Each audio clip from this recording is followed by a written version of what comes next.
Thanks for joining me again. My name's Anthony Beardsley. Today I'm going to be talking to you about how the institutions trade, and this is going to be useful to you. This is going to be really useful to you. This is item number 7 of the things that you need to know, the components that you need in your trading arsenal to be a successful trader and to trade for a living from home. So we're going to talk about the institutions today, and there's a lot of talk about institutions, and the reason there's a lot of talk about how the institutions trade is because basically that's proportionately the amount of trades that the institutions make, and that's about the size of the trades that the home-based traders make. So basically the institutions form the market. They make the market.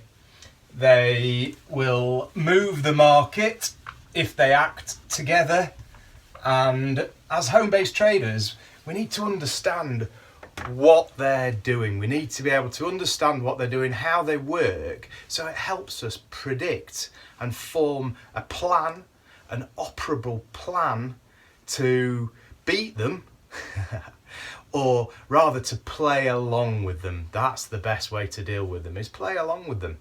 Home-based traders, 95% of home-based traders lose money.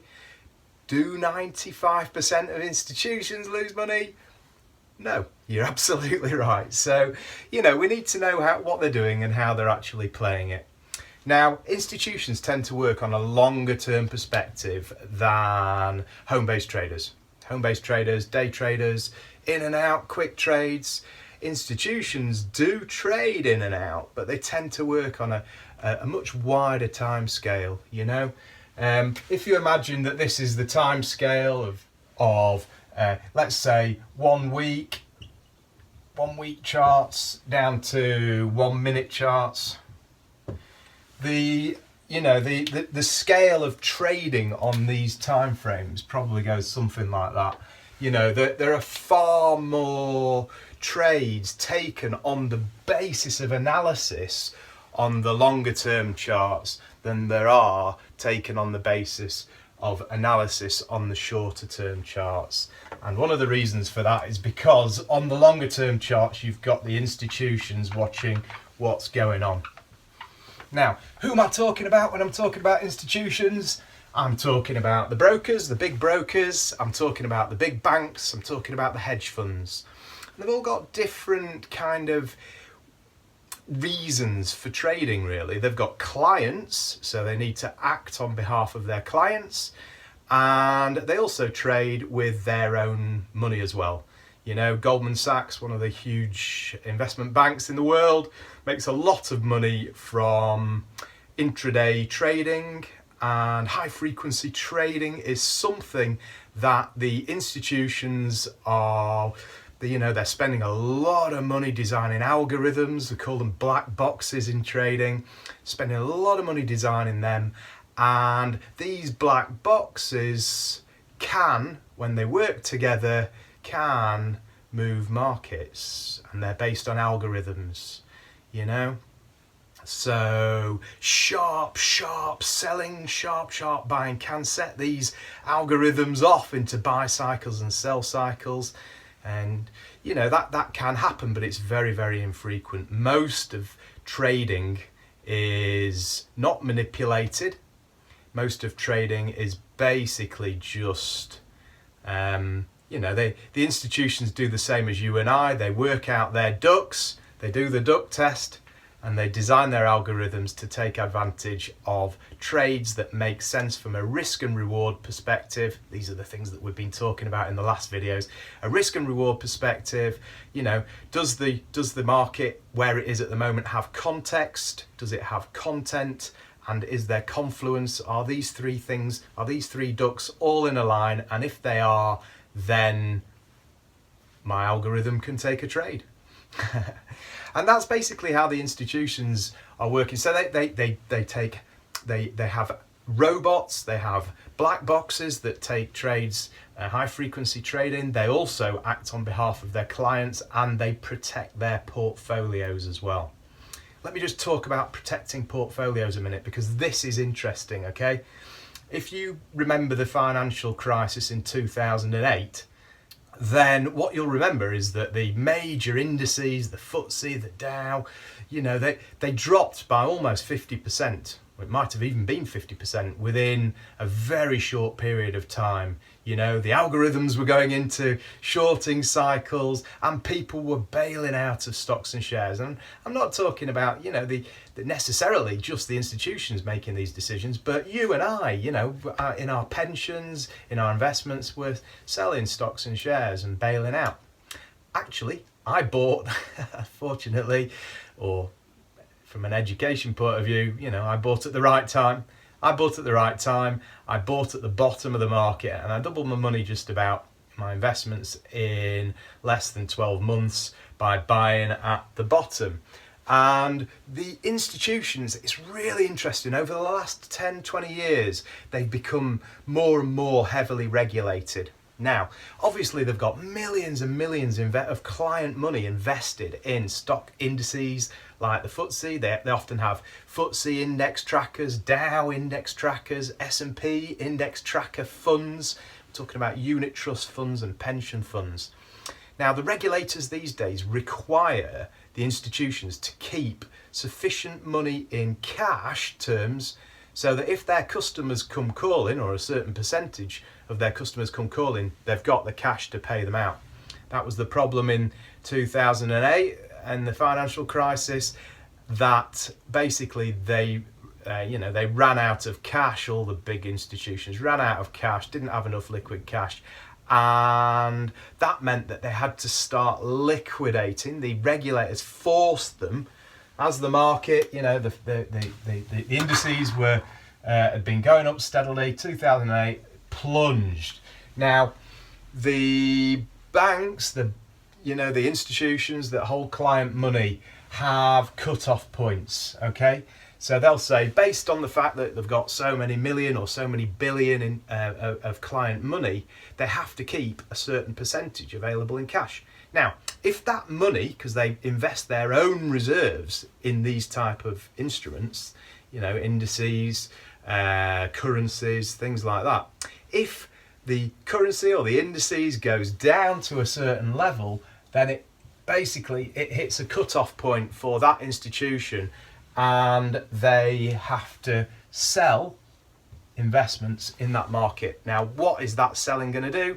It's going to apply further selling pressure to the market. So the regulator, whilst they were protecting the clients, they also caused, in some degree, the market to go down further than it would have done already, because the institutions were bailing out and getting their money back into cash. And what they were doing as well is they were actually liquidating potential losses. If they bought in here at this level here and they sold here, then they made a loss on that money, and it's a permanent loss as well. So they're required to keep more cash nowadays. They're gradually putting money back into equities as they grow their funds. But this is the sort of thing that happens. So it went down to this level, they sold more client money. It got to this level, they sold more client money. And that's what happens when the market's in turmoil. This is what happens when the market's really diving or it's really climbing. You'll get institutions making tactical moves based on the fact that they have to make them. What you've also got, so that's the sort of first thing, and I hope you found that useful. This is quite a modern phenomenon, and it will continue because the regulation is getting more and more strict, and the governments are determined not to have another financial crisis that could ruin the world, which I'm glad about. So regulation is a good thing from that perspective, definitely. And so what else are the institutions doing? Okay, well, let me just give you an idea. Let's just say this is the price chart, so it's going up and down like this. What are the institutions doing? Well, this line here may contain several candlesticks, but it's got a top, a bottom, a top, a bottom, a top, a bottom. This is what we've been talking about in the last few videos. There's a top value there, that's overbought. There's a bottom value potentially there, oversold. And people will sell when the market gets to the top, they'll buy when it gets to the bottom. And so in terms of the institutions, you know, they're acting on behalf of their clients. Their clients, let's say the client says, I want to invest £100,000 into such and such an indices or such and such a stock today. They take their order in the morning and they make the investment for the client. Now, does it make sense for them to invest it all in one go when, let's say, they get to the computer and the market's up here? Are they gonna buy there? No. They're gonna wait until it comes down, and they're gonna buy there, they're gonna buy there, and they're gonna buy there. They're gonna buy 30% there maybe, 30% there, and 30% there. They may buy there as well because that's in the bottom third potentially. Buy the bottom third, sell in the top, you know.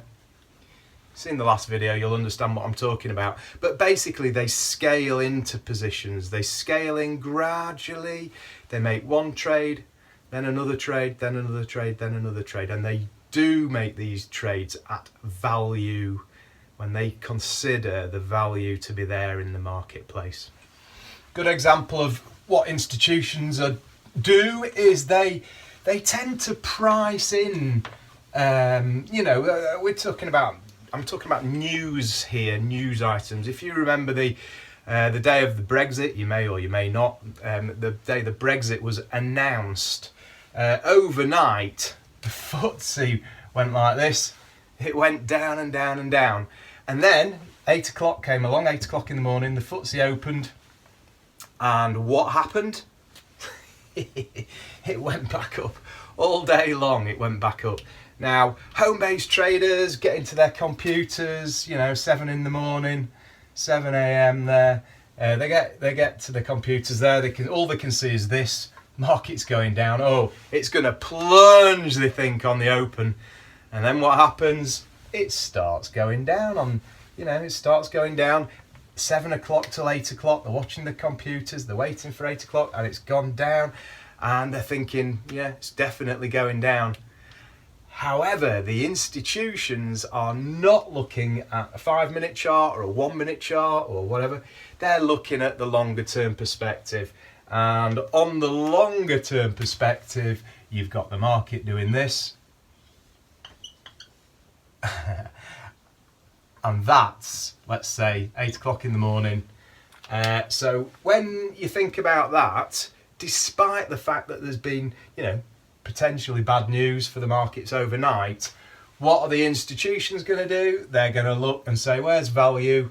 Oh, hang on a minute. We've got some value here. They're going to buy. And they bought all day long. And so all of the home-based traders who made sell trades here,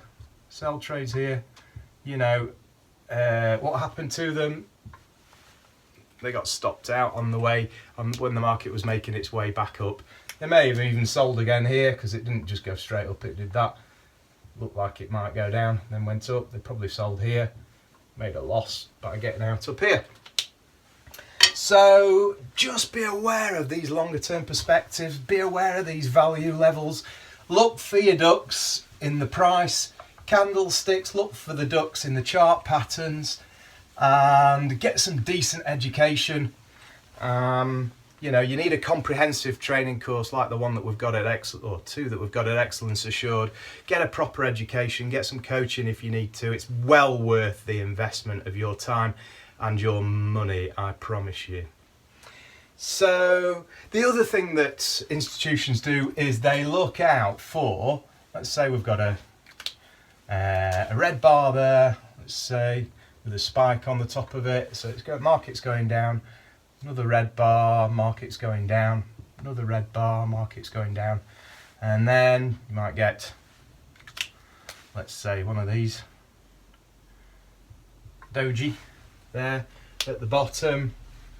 Now, what's happened here, and then I haven't got a green pen because it doesn't work, you can't see it very well on the whiteboard, so I thought I'd be generous to you and use a blue pen. And then maybe the market goes up for one bar, like that. Now, this could be, in a big scheme of things, this could be the top of value, this could be the bottom of value, or it could be a new value and a shorter term value. But when you get spikes like this at the top and this at the bottom, the chances are there's some sort of trading range in operation. And the institutions look at these type of candlesticks, and they look at these type of candlesticks because, and especially, by the way, if let's say we got a red bar like that, and you got another spike there, then, you know, the chances are that there's buying at the bottom here. Because what happens is that home-based traders, and your broker will know this, by the way, home-based traders place their protective stops underneath. If they, let's say they looked at that doji bar, thought, oh, I'll buy, but they'll place their protective stops down there, and there'll be lots of them. Okay, people who, let's say they sold here, place their protective stops up here. Okay, the institutions know where your protective stops are. They don't need to look, you know. The brokers can see your protective stops, but some of the, you know, the hedge funds, whatever, they and the algorithms, they know where the protective stops are because they're predictable. And guess what? They target them. Let's say you're an institution and you want to buy, okay, and this sort of thing happens, then it might just be worth your while investing a little bit of money to take the market down here as a sell trade. And then what have you got here? You've got buyers who place stop orders, therefore they're sell orders down here. If you want to buy, you need sell orders to consume the money that you've got to invest. So what happens is the market comes down and they start buying. They take all of these orders, which allows them to basically take a nice series of long positions. And what happens next is you get a nice big green or blue bar, and then another one, and then another one, until it gets to up here, the value level up here. Hope you can see that okay. And then they'll exit their trades, and you might get either a little doji or something like that. Or you might get a big red bar if they all bail out at the same time. But that's basically what happens. So you, as a home-based trader, you need to be thinking about looking at these type of spikes and reading, you know, are the institutions buying or are they selling? And you need a proper education for that. Anyway, I do hope that you've found all of that useful. It's an introduction really as to how the institutions operate, what the type of things that they do. They've got the money behind them and the expertise behind them, and you know, the only way to compete with them is to educate. You know, if you want to compete with the best, then you need to become one of the best, and the only way to become one of the best is to learn from the best. And hopefully you'll see fit to learn from me. My name's Anthony Beardsall from Excellence Assured. This is the next in the series of the type of things that you need, the components that you need to become a successful home-based trader. And do leave a comment below, subscribe to the channel, plenty more of these type of videos on the way, and I'll look forward to you joining me on the next one. Hope you enjoyed it. Thanks for now. Bye.